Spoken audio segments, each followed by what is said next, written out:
வைகாசி மாத அமாவாசையை ஒட்டி திருவண்ணாமலை அண்ணாமலையார் கோவிலில் மகா அபிஷேகம் நடைபெற்று வருகிறது. ஏராளமான பக்தர்கள் திருவண்ணாமலைக்கு வருகை தந்து தற்பொழுது சுவாமி தரிசனம் செய்து வருகின்றனர்.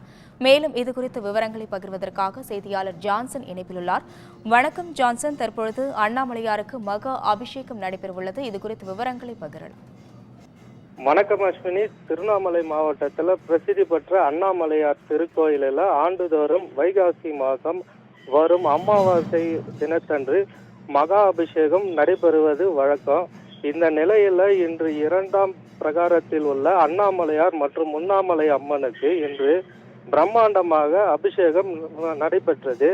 இதுல அரிசி மாவு, மஞ்சள் தூள், பஞ்சாமிர்தம், தயிர், தேன், இளநீர், பன்னீர், சந்தனம், விபூதி மற்றும் 1500 லிட்டர் பால் ஆகியவற்றை கொண்டு சிறப்பு அபிஷேகம் நடைபெற்றது.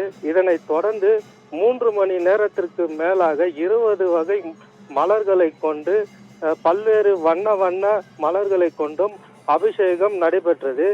பின்னர் சிவாச்சாரியார்கள் வேத மந்திரம் முழங்க புனித கலசத்தில் உள்ள நீரை மூலவர் அண்ணாமலையார் மற்றும் உண்ணாமலை அம்மன் உள்ளிட்ட உற்சவ மூர்த்திகளுக்கு புனித நீரை ஊற்றி மகா தீபாராதனை காண்பித்து பட்டது. இதுல பல்வேறு பக்தர்கள் கலந்து கொண்டு சாமி தரிசனம் மேற்கொண்டனர். அஸ்வினி, விவரங்களுக்கு நன்றி ஜான்சன்.